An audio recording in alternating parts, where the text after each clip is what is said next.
ये मेकेदातु है।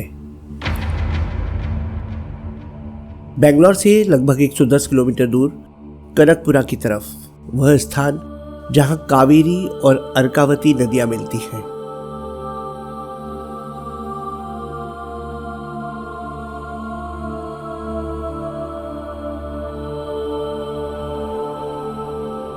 भारत में नदियों के संगम को कितना पवित्र माना जाता है हम सब जानते हैं।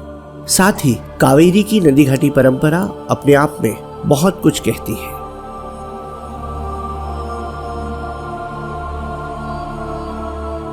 जब मैं पिछली बार यहाँ आया था तो मुझे मिले कन्नड़ भाषा के एक शिक्षक ने एक कहानी सुनाई थी इस मेकेदातु के बारे में। स्थानीय भाषा में मेकेदातु का अर्थ है बकरी की छलांग। उन्होंने मुझे बताया एक बकरी के पीछे शेर उसका शिकार करना चाहता था। बकरी अपनी क्षमता के साथ पूरी तेजी के साथ भागी, लेकिन आगे जाकर उसे रुकना पड़ा क्योंकि सामने बहुत विस्तार के साथ तेज गति के साथ बहती हुई कावेरी थी। बकरी ने कावेरी से प्रार्थना की कि मेरे घर में मेरे छोटे बच्चे हैं, आज किसी भी तरह मेरी जान बचना बहुत जरूरी है। बकरी की प्रार्थना को कावेरी ने सुना और कावेरी सिमटकर इतनी पतली धारा के रूप में परिवर्तित हो गई कि बकरी ने वहां से छलांग लगाई और उस पार पहुंचकर आगे निकल गई।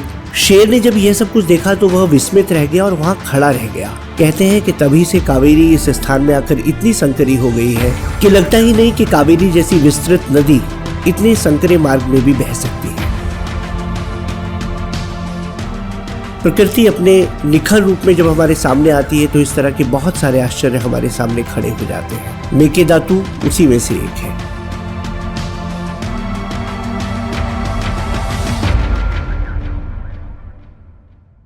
दिल्ली विश्वविद्यालय में भूगोल के प्रोफेसर डॉक्टर प्रशांत उपाध्याय हमारे साथ हैं। वी आर फॉर्चुनेट एनफ कि आज ऐसे टाइम पर वो हमारे साथ हैं। मैं उनसे कुछ जानकारियाँ चाहूँगा कि जिस तरह मुझे लगता है कि इस तरह की आकृतियाँ या इस तरह की पहाड़ों की शक्ल शायद हम बहुत कम देखने को मिलती है। तो अगर वो कुछ बता पाए कि इसका कारण क्या रहा होगा कि इस तरह का रूप हमें यहाँ देखने को मिलता है। डॉक्टर साहब, ये कावेरी नदी है। दक्षिण भारत की नदियाँ उत्तर भारत की नदियों की तुलना में इस तरह से अलग हैं। ये हार्ड रॉक्स के ऊपर जाती हैं, ये ग्रेनाइट रॉक्स हैं, इसलिए यहाँ पे इसका जो रिवर उस गति से इसका इरोजन नहीं कर पाती है जितना उधर के सेडिमेंट्री रॉक्स का हो पाता है। और बेसिकली ये और ज़्यादा हार्ड रॉक पे यहाँ पे से कावेरी रिवर गुजर रही है, जिस कारण से यहाँ पे इसका इरोजन नहीं हो पाया। अब इसमें भी आप जो बहुत सारे शेप्स देख रहे हैं जिसमें होल्स दिख रहे हैं, सिंक होल्स टाइप के दिख रहे हैं, यानी हार्ड रॉक का भी जो सॉफ्ट पार्ट था वो इरोड हो गया, लेकिन हार्डर पार्ट वहाँ पे रह गया, जिस कारण से इस तरह के आपको ये पैटर्न दिख रहे हैं। लेकिन एक सवाल और है प्रशांत जी के, हमने पीछे भी देखा जहाँ अर्कावती मिलती है कावेरी से, वहाँ एक विस्तृत क्षेत्र है, यहाँ पर बहुत संकरी हो गई है कावेरी। तो कोई प्राकृतिक कारण रहा होगा या मान्यताएं तो है, स्थानीय मान्यताएं तो है जो हमने सुनी है, लेकिन और कोई कारण आपको लगता है कि ऐसा कुछ हो सकता है जिसके कारण ये बदलाव हुआ है? क्योंकि आगे हम देखेंगे तो कावेरी फिर से अपने विस्तृत रूप में आ जाती है। जितना अब यहाँ पे तो भौगोलिक अध्ययन की आवश्यकता है, पर मुझे ऐसा लगता है कि ज्योग्राफी का एक फीचर है पॉलीसाइक्लिक लैंडफॉर्म।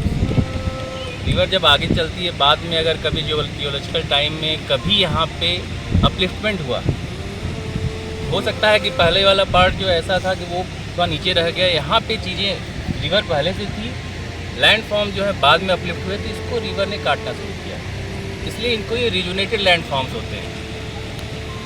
आप एक जगह के लैंडफॉर्म को लेकर के पूरे रिवर पे पाए जाने वाले जो डिफरेंट फीचर्स हैं उसको आप गैस नहीं कर सकते। लेकिन मैं इतना जरूर कहूँगा कि भारत ही है जहाँ किसी न किसी वैज्ञानिकता के साथ साथ कोई ना कोई पारंपरिक मान्यता, स्थानीय मान्यताएं भी साथ चलती हैं।